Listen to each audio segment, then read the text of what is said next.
Now we will see the abnormal secretion of the thyroid hormone. Okay, so hyperthyroidism and the hypothyroidism, two major condition, okay, or we can say two disease condition, that is known as a hyperthyroidism and hypothyroidism. Okay, as we know, hyper means more and hypo means less amount of the production or secretion. So hyperthyroidism, there is a increase amount of the T3 and T4 secretion. Okay, what is the hyperthyroidism? Means more amount of the thyroid hormone. Okay, so that's why the increased T3 and T4 secretion in condition of the hyperthyroidism, while in hypothyroidism there is a less, or we can say decrease amount of the T3 and T4 secretion. Okay, in the hypo means less, so there is a decreased amount of the T3 and T4 secretion. Now we will see both condition in detail. Okay, we will see the characteristic features of the hyperthyroidism and hypothyroidism. So first, in the hyperthyroidism there is a increased amount of the BMR, or we can say basal metabolic rate, BMR.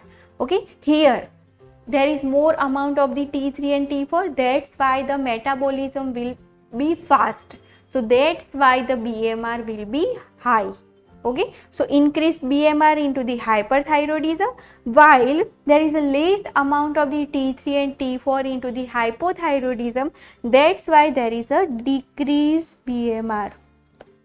Okay, here increase.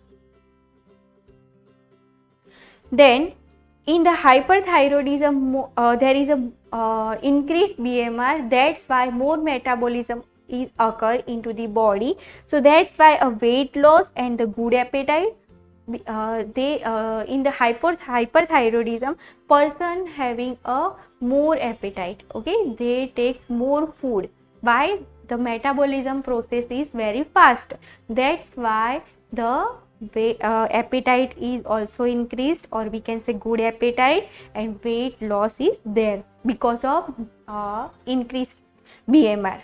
While into the hypothyroidism there is a decreased BMR, that's why a weight gain and anorexia. Okay, what is anorexia? Means loss of appetite, there is a decreased amount of the metabolism, that's why there is a anorexia. Okay, loss of appetite. Then in the hyperthyroidism there is the anxiety, physical restlessness, mental excitabilities. Okay, this type of the sign and symptom will be seen into the hyperthyroidism, while into the hypothyroidism there is a depression, psychosis, mental slowness, lethargic. Okay, so you can see in this figure, this is the figure of the hypothyroidism and this is the figure of the hyperthyroidism. You can see these symptoms into the pictures.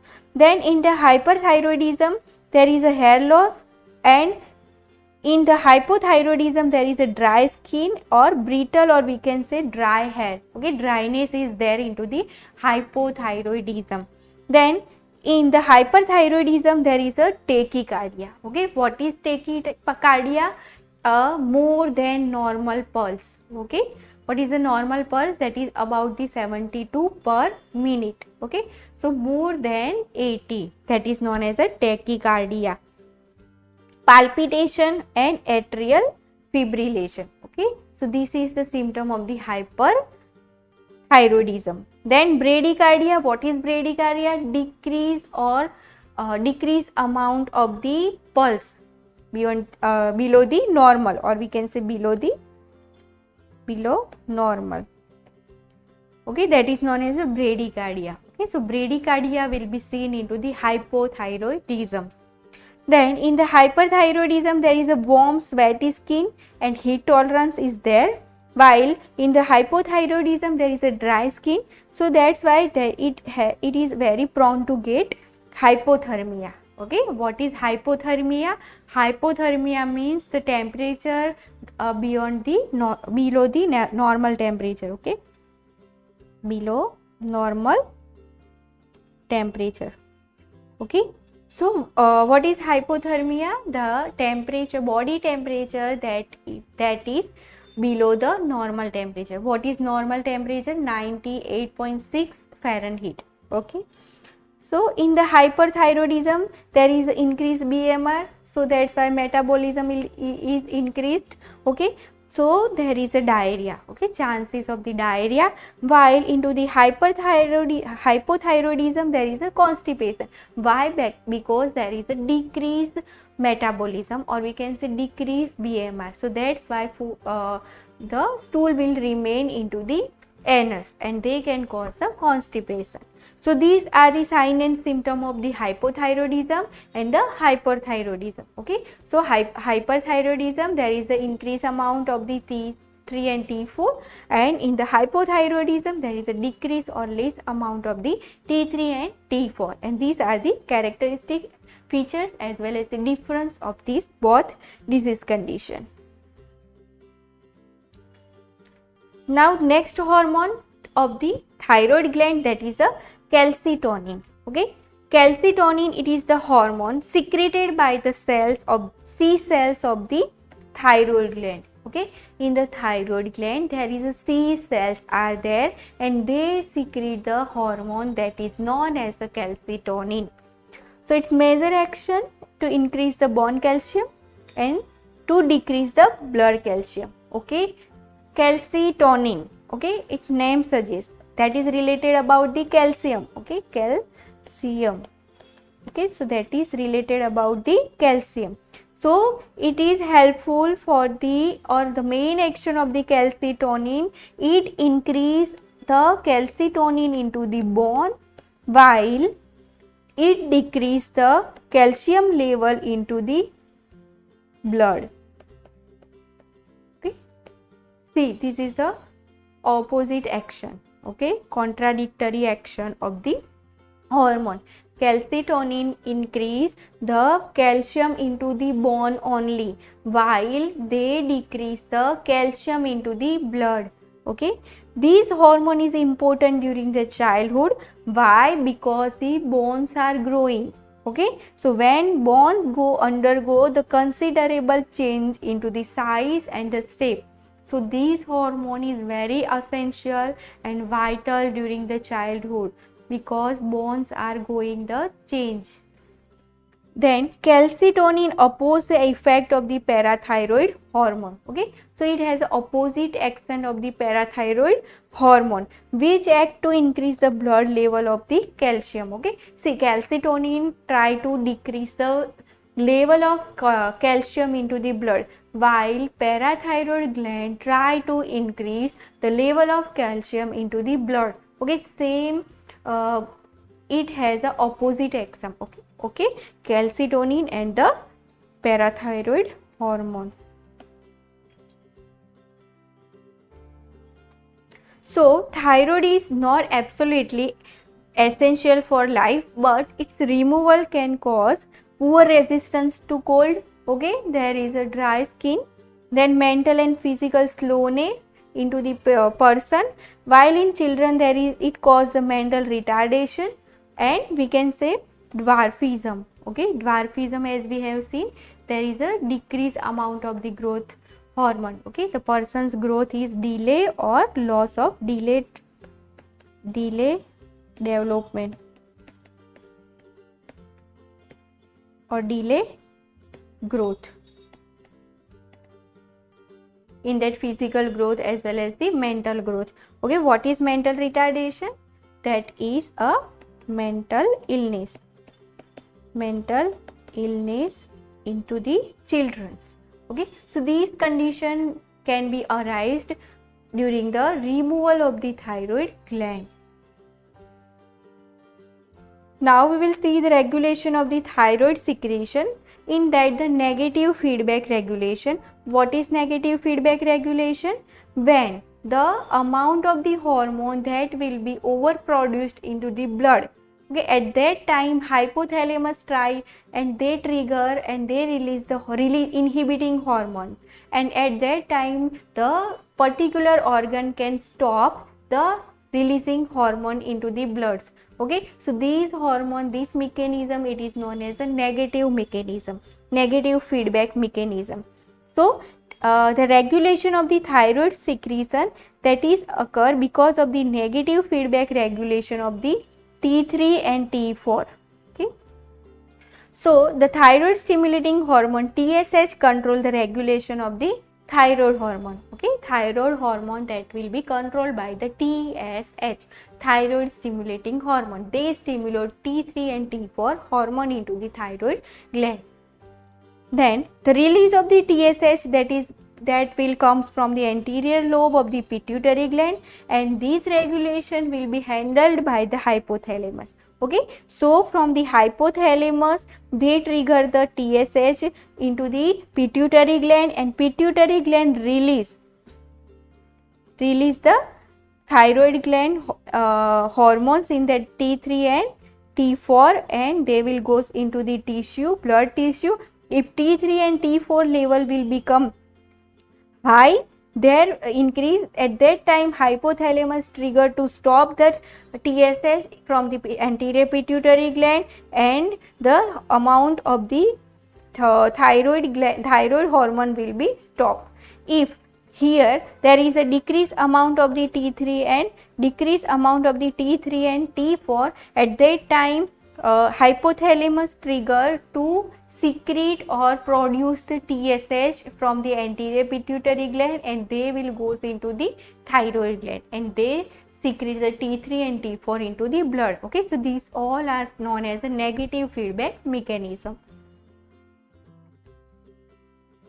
Now we will see the disease related to the thyroid gland. Okay, so which are the disease, or we can say applied anatomy of the thyroid gland? In that, first one is a goiter. Okay, so what is goiter? There is any enlargement of the thyroid gland, that is called as a goiter. Okay, what is the goiter? There is the enlargement of the thyroid gland. Okay, so enlargement of the thyroid gland, that is known as a goiter. See, this is the enlargement of the thyroid gland. Enlargement of thyroid gland, that is known as a goiter. It is caused by the iodine deficiency. Okay, the main reason for the goiter, that is iodine deficiency into the food intake.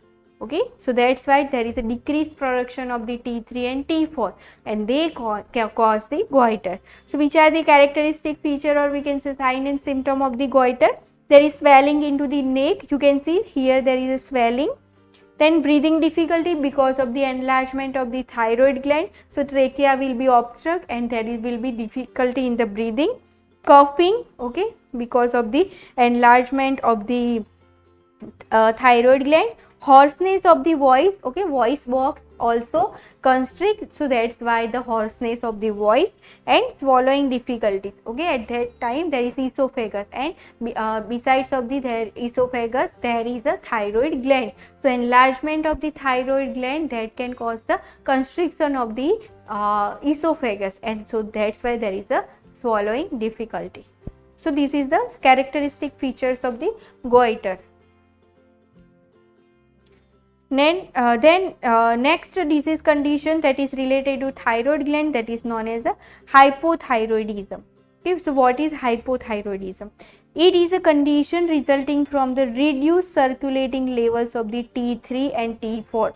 Okay, as we have seen in previous slide, there is the decrease. What is the hypo? Hypo means less. Okay, thyroidism means hypothyroidism means less amount of the T3 and T4 level into the body. So which is the characteristic feature?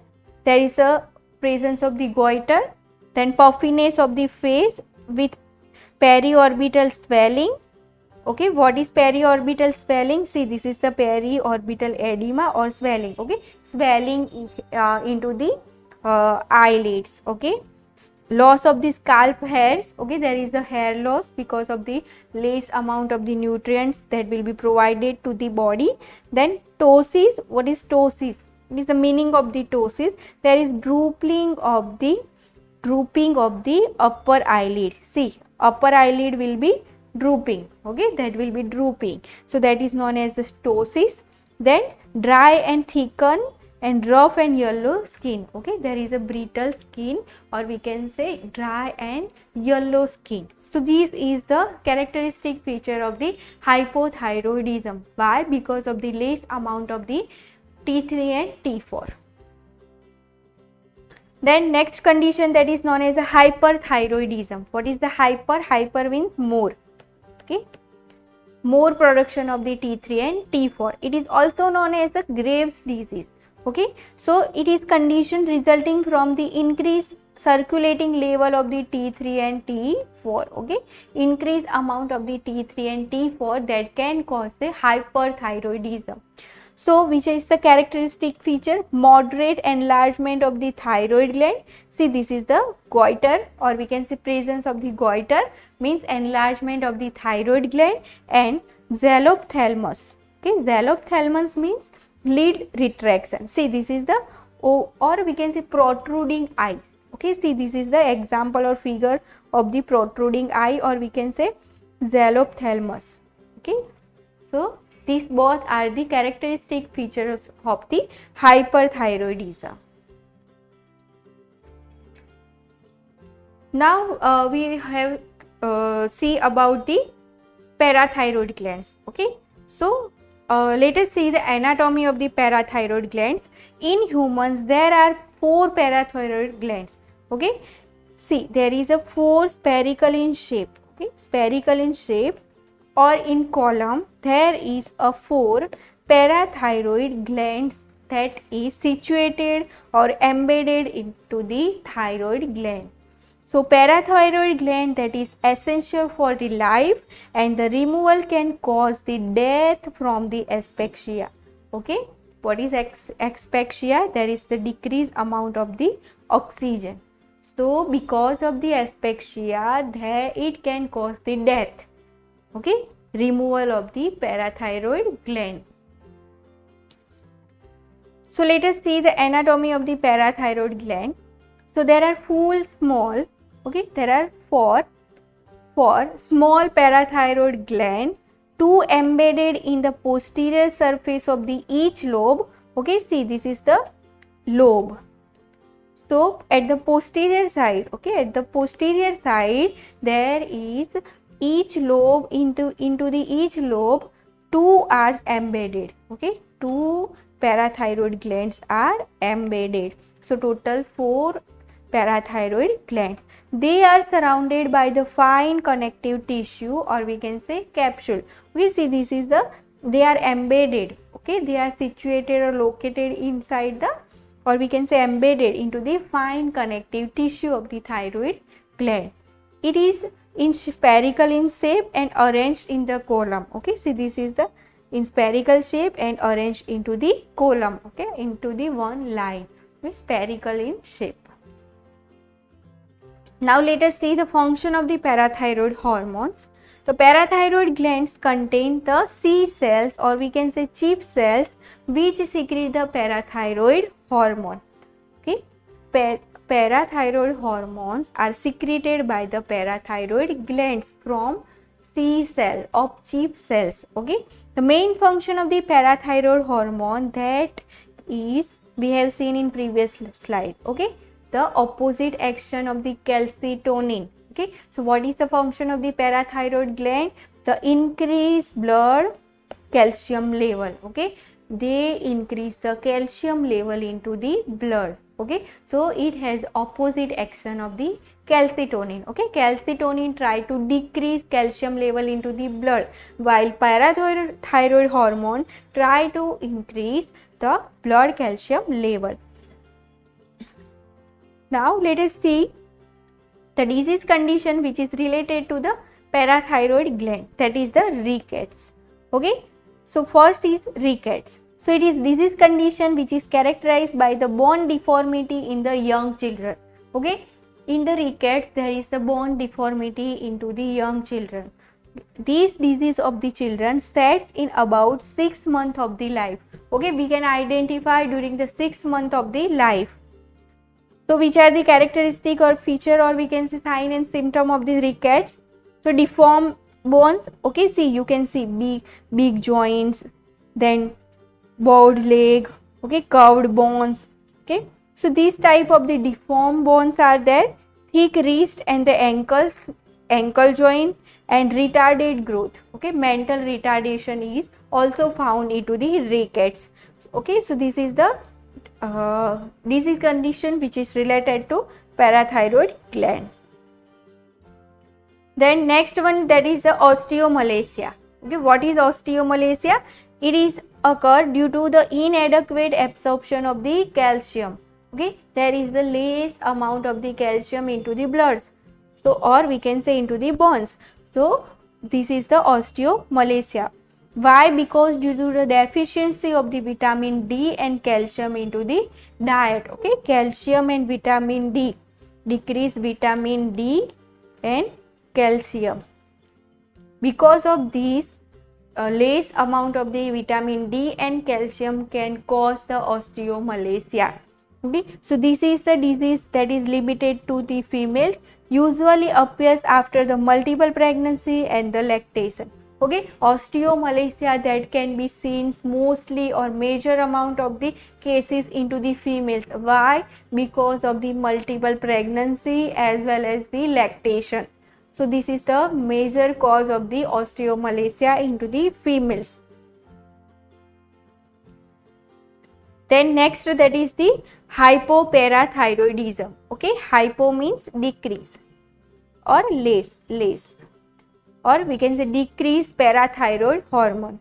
So hypoparathyroidism, this is the abnormally low level of the calcium into the blood. Okay, there is low level of calcium into the blood that can cause the hypoparathyroidism. So which are the sign and symptom or characteristic features of the hypoparathyroidism? So that is a psychiatric disturbance, okay, mentally disturbance or mental slowness, then paresthesia, okay, there is a loss of sensation, development of the cataract, okay, there is a development of the cataract. So these are the characteristic features of the low level of the calcium into the blood. Okay, so calcium it is essential for the transmission of the nerve impulse. So that's why a paresthesia can be occur. There is a loss of sensation, okay, because there is a nerve endings are there into the skins and they cannot send the message. Okay, calcium is essential for the nerve transmission. So low level of calcium can cause the paresthesia. Then next disease condition related to parathyroid gland, that is the hyperparathyroidism. Okay, hyper means more amount of the secretion. Okay, in that the excessive secretion of the parathyroid hormone, it can cause the hyperparathyroidism. Clinical features of the hyperparathyroidism, that is the formation of the renal calculi. Okay, in the more calcium level can cause also a problem. Okay, so they form the renal calculi. Okay, there is a calculus or we can say stone into the kidney. Okay, renal, that is a word related to kidney, renal calculi. Okay, so kidney stone. Then polyuria. Okay, what is polyuria? Increase amount of the urine output. Okay, increase urine output. Then polydipsia. Okay, see, this is the feature you can see in the figure. Okay, see, this is the kidney problem, see, this is the digestive problem, muscle problems, and the nervous system related problems, and bone and joint problems. Okay, because of the more amount of the calcium or more amount of the parathyroid hormone. Okay, polydipsia. Okay, then anorexia, loss of appetite, then muscle weakness, then general fatigue and calcification of the soft tissue. Okay, increased thirst. Okay, so these are the sign and symptom or characteristic features of the hyperparathyroidism. Now we will see the pancreas. Okay, pancreas, it is also a gland. Okay, so we will see in the endocrine system, pancreas, it is a mixed gland. Let us see the introduction of the pancreas. Pancreas, it is a mixed gland. Okay, what is mixed gland? They perform the endocrine function as well as the exocrine function. What is endocrine function? They secrete the secretion directly into the blood. And what is exocrine function? They secrete the secretion via the duct. Okay, so pancreas having a two function, ductless and ductus function. So that's why it is called as a mixed gland. So it is endocrine and exocrine gland both, or we can say a mixed gland. Let us see the anatomy of the pancreas in that first location. So where it is located into the epigastric and left hypochondriac region into the abdominal cavity. You can see into the epigastric area. See, this is the epigastric area and left hypochondriac region. Okay, left hypochondriac region of the abdominal cavity. It found behind the stomach. Okay, where it is located, you can see behind the stomach and the head, with the head of the pancreas that is surrounded by the duodenum. Okay, these are surrounded by a duodenum. That is the first part of the intestine. Okay, first part of intestine. So it is surrounded by the duodenum and behind the stomach. The color of the pancreas, that is pale gray in color. Okay, into the adult, into the healthy adult. Weight, that is approximately about the 60 grams. Then length of the pancreas, that is approximately 12 to 15 centimeter longs, and width, that is the 3 to 4 centimeter, and thickness of the pancreas, that is about the 1.5 to 2 centimeter in thickness. So this is all about the pancreas. Now we will see the parts of the pancreas. Okay, so it has a four parts, four major parts of the pancreas. First one, that is the head. Okay, second one, that is the neck. Third one, that is the body, and fourth one, that is the tail. Okay, four parts of the pancreas are there. You can see in the color picture. So first one is a head that lies in the curve of the duodenum. Okay, that lies into the curve of the duodenum. Then the neck behind the stomach. Okay, see, this is the neck, second portion, that is located behind the stomach. And third one, that is the body, that is located behind the stomach. And next one, that is the tail, or we can say end part, that is the terminal end, that is lies in front of the left kidney, and just reaches the spleen. Okay, so this is the four major parts of the pancreas. Okay, first one is a head, second one is a neck, third one is a body, and last one is a tail. So we will see the blood supply of the pancreas. In that, the arterial blood supply, which is given by a splenic and the mesenteric artery, and venous drainage, which is given by the splenic and mesenteric vein. Okay, see, this is a splenic artery, and see this is the splenic vein, which is given by a abdominal aorta and inferior vena cava. Now let us see the function of the pancreas, endocrine function of the pancreas. So pancreas, it has a dual function. Okay, as we have said, it is a mixed gland, so that's why it has a dual function. So it is a mixed gland having a feature of the both endocrine function as well as the exocrine function. So an internal hormones role, that is known as the endocrine role, and external digestive role, that is known as the exocrine role. Okay, so exocrine function, that will be significant role into the digestive system, and endocrine function, that will be hormonal role. Okay, so let us see the endocrine function. Okay, the part of the pancreas will with endocrine function, it is made up of the approximately 1 million cell cluster known as the islets of the Langerhans. Okay, millions of the cells cluster, the group of the million cells are there, they are known as the islets of the Langerhans. Okay, so they do the function, that is endocrine function of the pancreas. Okay, so the islets have no ducts. Okay, so it is a ductless function, that is known as a endocrine. Okay, they directly secrete hormones into the blood. So there is no duct and the hormone will diffuse directly into the blood. Okay, the endocrine pancreas secrete the hormones insulin and glucagon.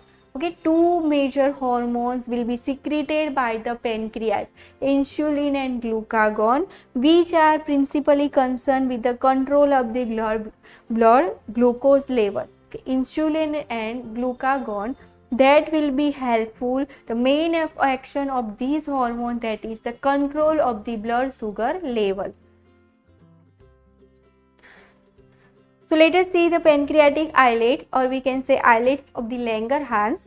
The cells that make up the pancreatic islets, or we can say islets of the Langerhans, are found into the cluster. You can see this is a figure of the pancreatic islets. Okay, they are in the cluster. Okay, they are into the group. Okay, so this is the cluster of the, or we can say group. They are irregularly distributed throughout the substance of the pancreas. Okay, they are the irregularly located into the pancreas.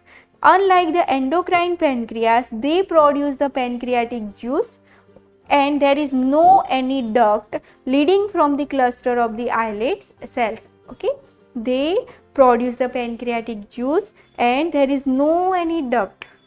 Okay, into the cluster of islets. Okay, there is no duct. So pancreatic hormones are secreted directly into the blood and they circulate throughout the body. Okay, so as there is no any duct, so that's why they secrete hormones directly into the blood. Okay, that is two major hormones, insulin and glucagon. So they are approximately 0.5 to 1.5 million islets of the Langerhans into the pancreas. Okay, so these type of amount that will be located into the pancreas. So cluster of the pancreatic islets are there. So three main types of the cells in the pancreatic islets. With three main type of the cells. First one is the alpha cell, second one is the beta cell, and next one is the delta cell. Three main type of the cells will be found into pancreatic islets or Langerhans, islets of Langerhans, alpha, beta and delta. Alpha cells secrete, you can see this is the alpha cell in blue color, see this is the beta cells, and see this is the delta cells, okay, in purple color.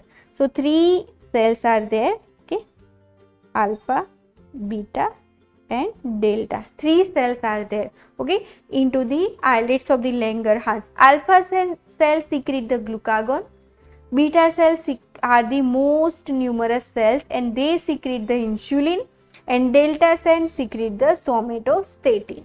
Okay, three hormones are secreted by the three type of the cells into the islets of the Langerhans or pancreatic islets. Okay, first one alpha, they secrete the glucagon. Second one is the beta, they secrete the insulin, and next one, that is a delta, they secrete the somatostatin.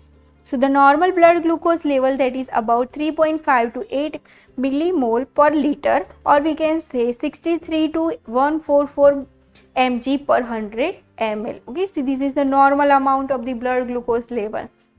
The blood glucose levels are controlled mainly by the opposite action of the insulin and glucagon. Okay, the insulin and glucagon, they have contradictory action. Glucagon increase the blood glucose level while insulin reduce the blood glucose level. Okay, so glucagon try to increase the blood glucose level, okay, or blood sugar level, and insulin try to reduce the excessive amount of the blood glucose level. So these have the contradictory or opposite action. Okay, now pancreatic hormones, that is known as the insulin. Okay, first one is the insulin. Insulin, it is a polypeptide consisting about the 50 amino acids. Okay, 50 amino acids consisting about the 50 amino acids. Okay, it is a polypeptide.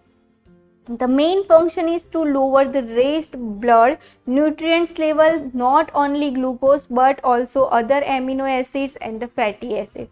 Okay, insulin try to decrease the hormones which decrease the glucose level, not other nutrients, not only glucose but other nutrients like the amino acids and the fatty acids. So which is the action of the insulin on the carbohydrate metabolism?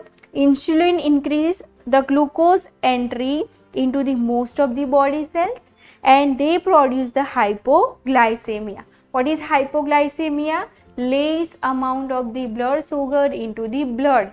Okay, so this is the hypoglycemia. It decrease amount of blood sugar. Okay, so less amount of the blood sugar or glucose, that is known as a hypoglycemia. So insulin provide the hypoglycemia. Then in the protein metabolism, they have the action.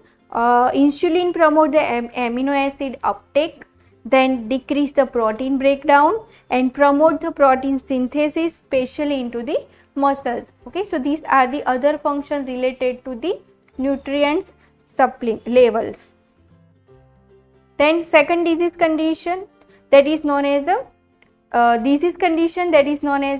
diabetes mellitus, because of the insulin, or we can say applied anatomy of the insulin hormones. So that is a diabetes mellitus. Okay, it is a group. What is diabetes mellitus? It is a group of the metabolic disease in which there are the high blood glucose or blood sugar level over a prolonged period or time. There is the increased blood glucose level into the body. So that is known as the diabetes mellitus. So this is the high blood sugars that can be produced the symptoms like a frequent urination, okay, then increased thirst, then increased hunger. Okay, so what is polydipsia? Increased the thirst, excessive thirst. Then polyuria, that is a frequent urination. Then polyphagia, that is excessive hunger, okay, polyphagia, and involuntary weight loss. So these are the characteristic feature of the diabetes mellitus. Then second hormone, that is the glucagon. Glucagon act mostly on the liver and adipose tissue where it is antagonize the action of the insulin. Okay, so glucagon has the opposite action of the insulin. Okay, so act mostly on the liver and adipose tissue. Okay, they stimulate the glycogenolysis.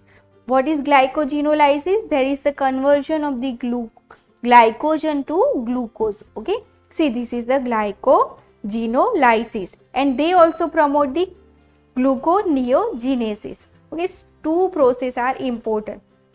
So they stimulate the glycogenolysis from glycogen to glucose. Okay, see, this is the from glucose from glycogen to glucose. Okay, then gluconeogenesis means from glucose to glycogen. Okay, so both processes are important for the maintenance of the blood sugar level. Then third hormone of the pancreas, that is the somatostatin, that is the growth hormone releasing inhibiting hormone. The another name of the somatostatin, that is the growth hormone releasing inhibiting hormone. The effect of this hormone also produced by the hypothalamus. Okay, the control, or we can say they trigger by the hypothalamus. Then the action of the somatostatin, that is to inhibit the secretion of the both insulin and the glucagon. Okay, they inhibit the action of the insulin and glucagon, also regulate the endocrine and the nervous system function. Okay, so both function are occur because of the action of the somatostatin. So we have seen the endocrine function of the pancreas. Okay, so they secrete two major hormones, insulin and glucagon, and third, that is the somatostatin. Now we will see the exocrine function of the pancreas. So the pancreas is and exocrine glands that help out the digestive system. It secretes the pancreatic fluid or pancreatic juice which contain the digestive enzymes. They pass into the small intestine, or we can say into the duodenum. Okay, first part of the intestine, that is the duodenum. So these enzymes will help to further break down the carbohydrate, protein and lipid, or we can say fat, into the chyme. So this is the exocrine function. Okay, from the pancreatic juice there is a pancreatic duct and they secrete the pancreatic fluid directly into the first part of the small intestine, that is the duodenum. Okay, so pancreatic juice, it is essential and they work as a metabolism. So break down the carbohydrate, protein and the fat. So let us see the pancreatic juice. So pancreatic juice, it is secreted by the exocrine pancreas and enters into the duodenum at the duodenal papilla. See, here there is a duodenal papilla. See, this is a duodenal papilla. So with the help of this duct, the pancreatic juice will pour into the duodenum. It is a basic, or we can say alkaline. The pH of the pancreatic juice, that is about the 8, consists of the water, minerals and enzymes like amylase, lipase and nuclease that digest DNA and RNA. Then inactive enzymes, that precursor include the trypsinogen, chymotrypsinogen. Okay, so these type of the enzymes will be there in the content of the pancreatic juice. Okay, it is helpful for the breakdown, or we can say metabolism of the chyme, okay, which contain the carbohydrate, fat and lipid. So what is the function of the pancreatic juice? So in the function, there is a digestion of the protein. The protein, with the help of the trypsin, it will be converted into the peptones and polypeptides.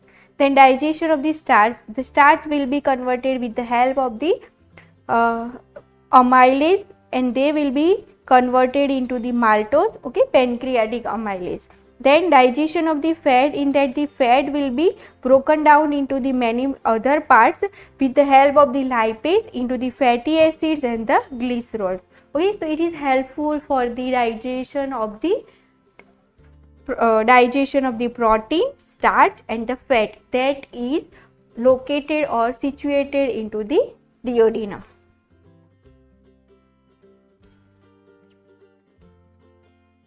Then the next gland, that is the adrenal gland. Okay, the another name of the adrenal gland, that is suprarenal gland in the endocrine system. So let us see the anatomy of the adrenal glands. So there are two adrenal glands. It is located or situated in the upper pole of each kidney. See, this is the adrenal gland. Okay, so it is located on the upper pole. See, this is the upper pole. Okay, upper pole of the kidney. So what about the size? That is 4 cm long and 3 cm thick. Okay, 4 cm long and 3 cm thick. Now we will see the part of the adrenal gland. So it has a two major parts. First one is the outer area, that is known as a cortex. See, this is the cortex. Okay, first part. Then second part, that is the inner part, that is known as a medulla. Okay, see, this is the inner part, that is known as a medulla. So these both part it is important. Okay, so it has a two part. In the adrenal gland there is a two part. First one, that is the outer part, that is the cortex, and inner part, that is the medulla. Okay, the adrenal cortex, it is essential to life, but medulla have no any significant work or function in our body. So let us see the blood supply of the adrenal glands. The arterial blood supply, that is branches from the abdominal aorta and the renal artery, while venous drainage or venous return, which is done by the suprarenal vein. So the right gland drains into the inferior vena cava and left gland will be drained into the left renal vein. Okay, so venous drainage will be done by the suprarenal veins. Now let us see the hormones of the adrenal glands. So first one is the adrenal cortex. Okay, cortex, that is the outer portion. Okay, adrenal cortex. So it produces three major hormones. Okay, first one is the glucocorticoids, second one is the mineralocorticoids, and third one, that is a sex hormone. Sex hormone, that is known as the androgens. Okay, three major hormones that is secreted by the adrenal cortex, that is the glucocorticoids, mineralocorticoids, and the sex hormone or androgens. See, this is the first, second, and third one. Then these are collectively called as the adrenocorticoids. Why? Because they secreted by the cortex. So that's why it is also known as these three are also known as adrenocorticoids. Let us see in detail hormones of the adrenal gland cortex. In that, first one is the glucocorticoids. So main glucocorticoids, that is the cortisol, then corticosterone and cortisone. Okay, three are main important glucocorticoids, that is the cortisol, corticosterone and cortisone. So they are essential for the life and regulating the metabolism and the stress in our body. They are high in between 4 to 8 am. Okay, during the early morning, the production will be increased, and lowest between the midnight and 3 am. Okay, during the midnight, that is decreased production of the glucocorticoids. The effects, or we can say actions, of the glucocorticoids, that is the gluconeogenesis. What is gluconeogenesis? Means formation of the glucogen. Okay, means glycogen, that is the new sugar. Okay, formation of the sugar, that is known as the gluconeogenesis. Then lipolysis means breakdown of the triglyceride into the fatty acid, and glycerol for the energy production. Okay, glucocorticoid is essential for the gluconeogenesis and lipolysis. Then in pathology and pharmacology, the action, that is have anti-inflammatory action.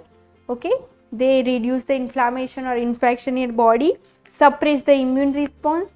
Okay, suppress the response of the tissue to injury, and delay the wound healing. Okay, they suppress the immune system as well as they delay the wound healing or other tissue injury healing. Okay, so they can suppress the healing. Now next, second hormone, that is a mineralocorticoids. It is another name of the mineralocorticoids, that is aldosterone. Okay, so what is the function of the aldosterone? Aldosterone is a main mineralocorticoids, and it maintains the water and electrolyte balance. Okay, see, this is the fluid and electrolyte balance. Okay, they maintain and control the fluid and electrolyte balance in our body, maintain the homeostasis in our body. Then third hormone of the adrenal cortex, that is the sex hormone. Okay, so sex hormone, that is also known as the androgens. Okay, androgens. So androgens are the main sex hormones. They contribute to the onset of the puberty. Okay, at the onset or the starting period of the puberty, they secrete the more amount of the hormones into the body for the physical changes into the body, and they initiate the adolescence. So which are the main androgens? In the estrogen and the testosterone. Estrogen and progesterone, that will be secreted by the ovary into the female, and they cause the puberty.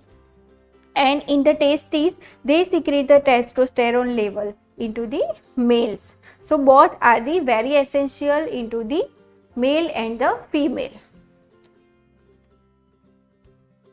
So let us see the disorders of the adrenal cortex. So first one is the Cushing syndrome, or we can say Cushing syndrome.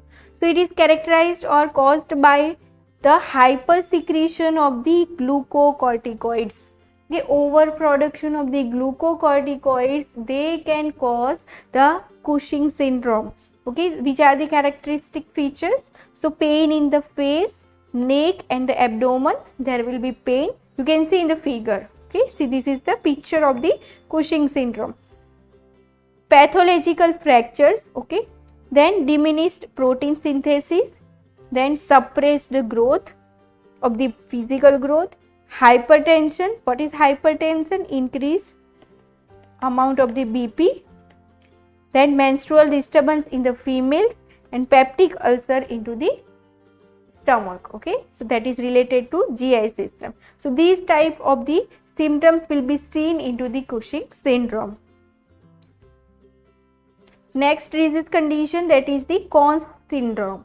Okay, that is the disorder of the adrenal cortex. So what is Conn's syndrome? It is occur because of the excessive secretion of the mineralocorticoids. Okay, because of the overproduction of the mineralocorticoids, there is Conn's syndrome. So it is usually caused by the tumor that affect only one adrenal gland. Okay, majority of the cause, that is tumor into the adrenal gland. Okay, so this is the clinical features.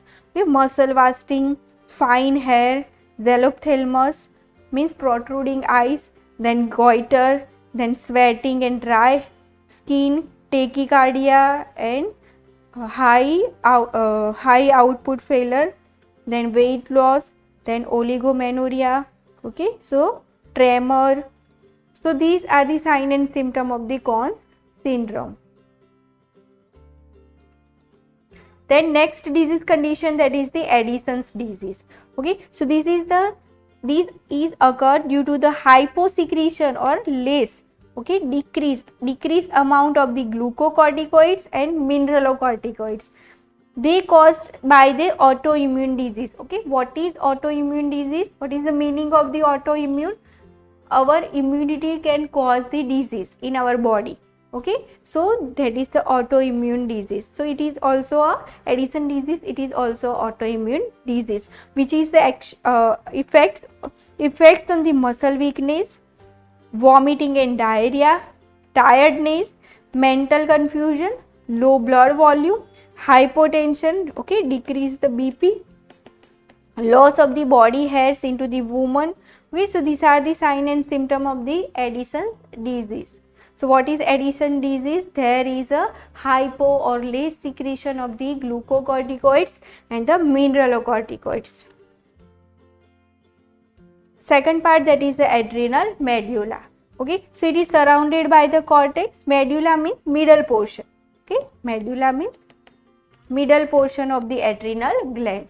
Okay, so medulla, that is surrounded by the cortex, adrenal cortex, and they produce two major hormones, that is the adrenaline and noradrenaline. Okay, two hormones, adrenaline and noradrenaline. So let us see adrenaline and noradrenaline. Noradrenaline and adrenaline are released into the blood. Okay, they are released into the blood. They are structurally very similar and have similar effect. Okay, the structure of these both hormones are similar. Even effects or action is similar type. Together they potentiate by the increasing heart rate, then increasing blood pressure, increase the metabolic rate, dilatation of the pupils. Okay, so these are the function, or we can say actions. Okay, actions of the action of the adrenaline and noradrenaline, that is also known as the epinephrine and norepinephrine. Let us see the disorders of the adrenal medulla. The effect of the excess adrenaline and noradrenaline can cause the hypertension, hyperglycemia, raised metabolic rate, nervousness, headache. Okay, so these type of the symptoms can be seen in the overproduction of the adrenaline and the noradrenaline.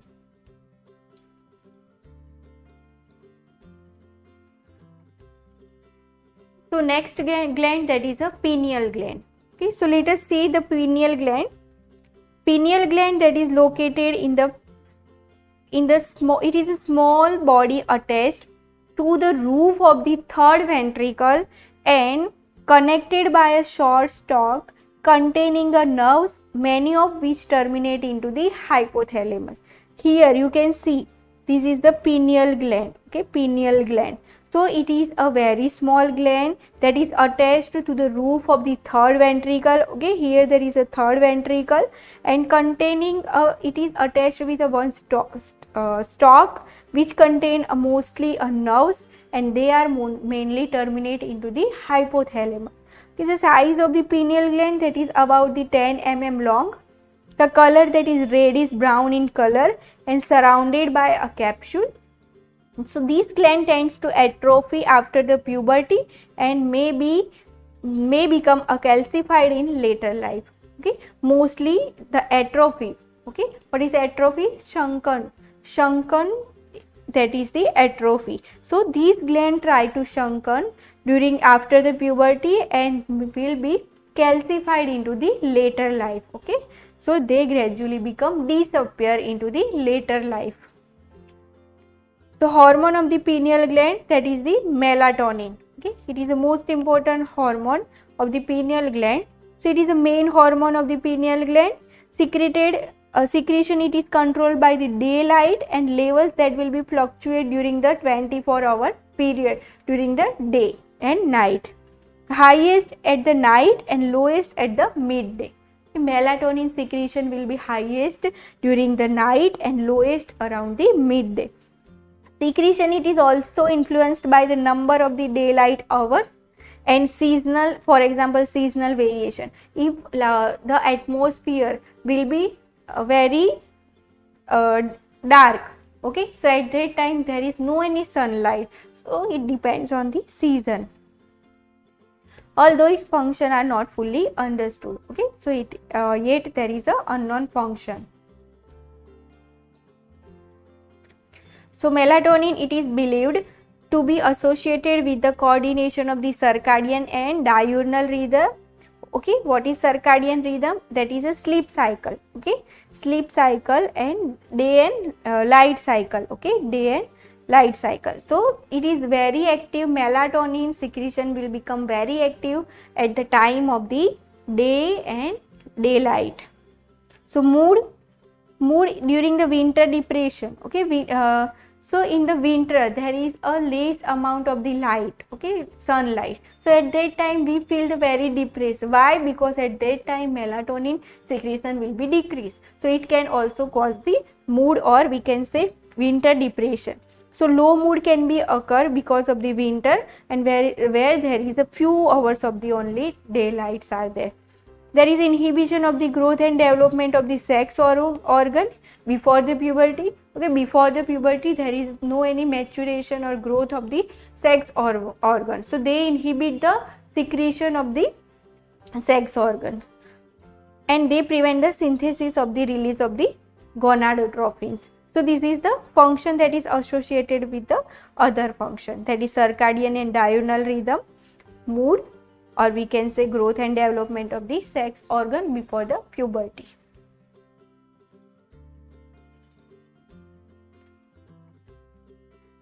Then last gland, that is a thymus gland. Okay, so it is located into the anterior part of the upper mediastinum. Okay, you can see this is the thymus gland that is located into the anterior part of the mediastinum. Weight at birth there is 10 to 12 grams. During the childhood and adolescence there is a 20 to 30 grams, and during the old age there is 3 to 6 grams. Okay, so gradually the weight will be decreased with the age. What is the function of the thymus gland? So it initiate and maintain the T lymphocytes. Okay, the hormone that is released by the thymus gland, that is a thymosin. Okay, thymosin will be released by the thymus gland. So it required for the development of the T lymphocyte or for cell mediated immunity. You can see thymus gland release the thymosin and it stimulate the development of the T cell and other immune cells. So immunity will be developed because of the T cells. So we have seen many glands, in that the anterior and posterior pituitary glands. Okay, pituitary gland, that is a master gland. Then thyroid gland, parathyroid gland, pancreas, it is a mixed gland, then the adrenal gland, okay, then pineal gland and the thymus gland. So this is the end of the topic. Thank you.